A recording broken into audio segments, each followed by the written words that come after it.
The smoke is visible for miles. Coming from the Drake Hotel in downtown Minneapolis, a 4-alarm fire. It's crazy. I have to deal with this on Christmas Day, and just hope everyone's okay. Everything's gone. Natalie Olson escaped. Just an old building. But is now thinking of everything left inside. Thinking about the new PS4 station my son got and the TV that's all in there. And the fire started just around 3 Christmas morning. When crews arrived, they found flames on the second floor, which eventually spread to the attic. Crews spent hours battling the fire. We're going to be here all day. This is going to be a long effort. Firefighters say 3 people were taken to the hospital. Dozens of people now without a home, placed in these buses to keep warm. No way around it. This is tragic. These are people's lives. This is their home. They're concerned about everything from a wallet or a phone so that they can get in touch with a loved one on Christmas to where their baby is going to get formula. Mayor Jacob Fry is now hoping people step up to help. it's just such a loss. Help people like Natalie, now left with nothing. So I'm calling on our whole city.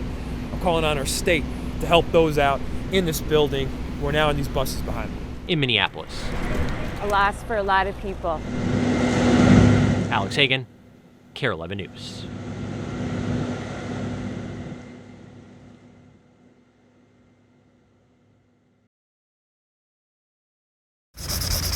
I'm making a gold cheddar. 8-year-old Serenity Boyk raised nearly $500 the past few days. 470. Sunday, she made a new goal. 1,000. She's pretty excited. Mom Cassie made cookies and lemonade. Almost all the rubber bands by making a lot of bracelets. Serenity made the bracelets to sell in their driveway. I just want to raise money for my friends. By friends, she means her neighbors. A mom who lost 2 of her kids in an April fire that police believe was set by their father.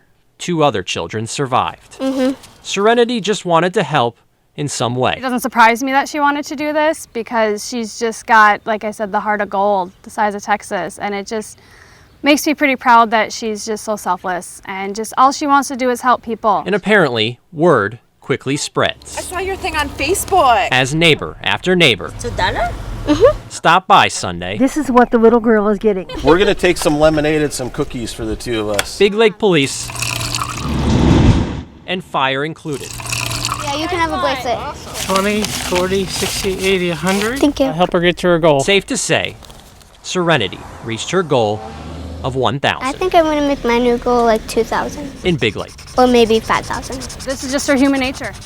Alex Hagan, KARE 11 News. There. Farming is definitely a tight-knit community, always has been. For a farmer, there's as much love for their community as there is for their land. You know, we all love each other and we help our neighbors, and that's who we are. Zach Johnson says nobody understood that better than his Lowry neighbor and friend, farmer Norman Johnson. Yes. Good mentor. The man who farmed on this land for about 60 years. The man who loved his combine. That was his happy place. His son Lynn and daughters Lori and Karin could go on and on about him. Committed to helping anyone and everyone. So he was just that kind, generous, warm. People use the word warm a lot. He was a really warm and welcoming person. Norman unexpectedly died late last week. Everyone loved him. So this community returned the love that he spread this week. And really support each other. Neighbors Zach, That's what we do. John Larson, and several others came together Monday to harvest Norman's 200 acres of soybeans while his family was at his visitation. John, they don't even know we're out here. We're just getting it done for them. Zach posted this video of their efforts, and it went viral. It's something that farmers do for each other all the time. It's just who we are, and that's our mentality. It's just simply amazing. The Johnson family is forever grateful. They didn't ask. They were like my dad. They just knew something had to happen, and they were there to do it. Neighbors helping neighbors, farmers helping fellow farmers. Proof that when times are tough, community can make a difference. Return some of that favor to his family really means a lot to us. In Lowry, Alex Hagan, KARE 11 News.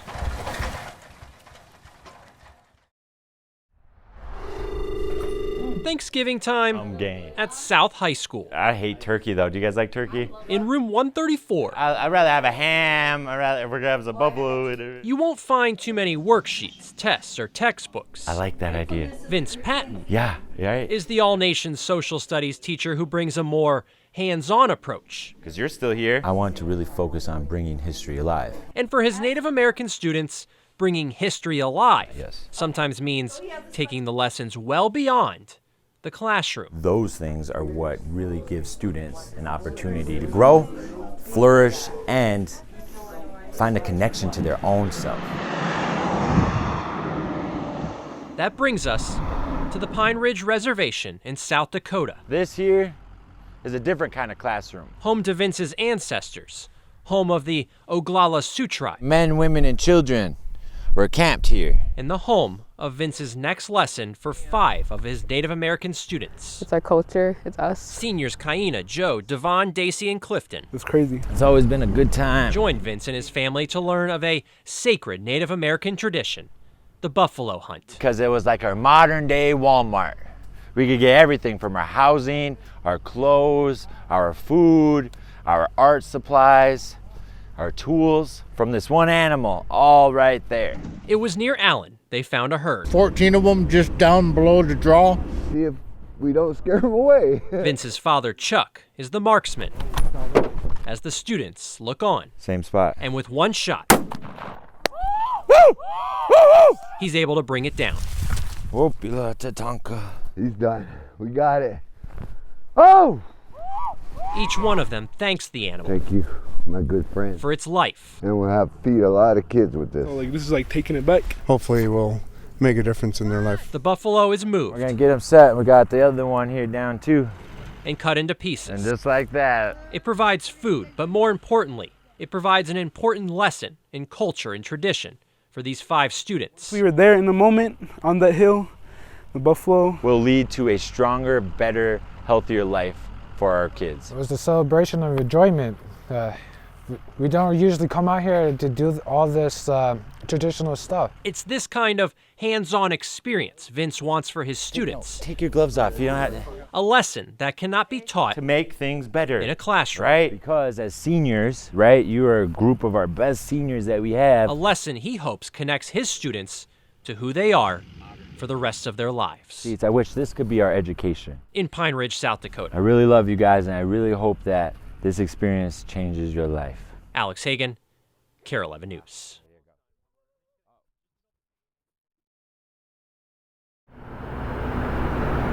As the sun rises over Mankato, daylight reveals what's capturing the attention of those driving through and those, like Jim and Jane, who call this South Central Minnesota City home. We walked this way intentionally just to check his progress. Daily routine, and now I'm using different tones. Guido Van Helton has been using this metal basket lift to reach his canvas, these 135-foot Ardent Mills silos. We think it's great. Up and down he goes every day. And from across the Minnesota River, you can see what's almost like a photograph taking shape. Sometimes there's an image that just totally works for the space, and in this case, this was it. Guido, an Australian artist, has painted murals around the world, including several in the States, each with a theme reflecting its location. Guido says he got the idea for Mankato's mural after attending the annual powwow here. This is one of his largest paintings. She's leading the way, and then the other kids are sort of, moving with her. This is also his most challenging, thanks in part to a Minnesota winter. See how cold he can take it before he isn't painting at all. I've got maybe another week before I kind of say the weather's beat me, But count on him finishing once spring comes around. I want it to initiate an inquiry into what this community is all about. In Mankato, Alex Hagan, KARE 11 News.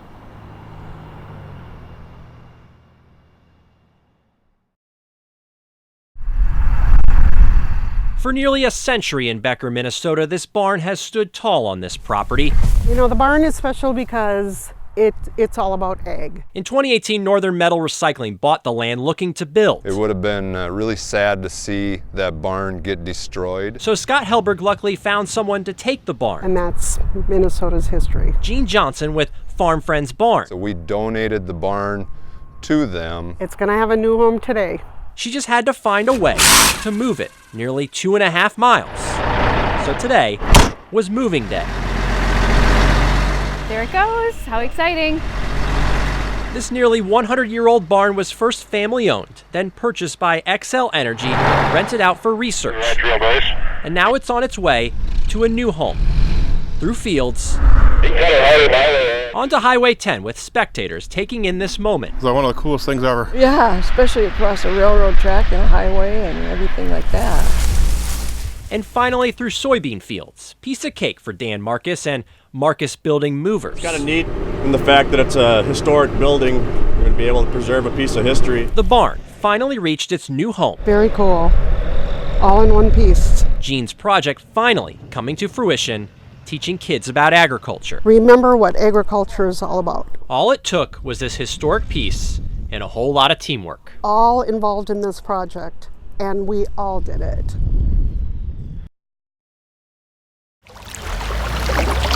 Along Minnehaha Creek, on the 56th Street Bridge in Edina. Pretty famous now. It's what everyone is talking about. Yep, all the kids are here, people are driving by, all the neighbors are walking down, riding their bikes. Trying to see if they can catch a glimpse of the big fish. I didn't realize that it'd have this much attention. 14-year-old Owen Sanderson. It's really cool to know that you have caught a fish that big and everything. And 12-year-old Mac Hoekstra on Tuesday spotted a 6-foot sturgeon lurking in these shallow waters.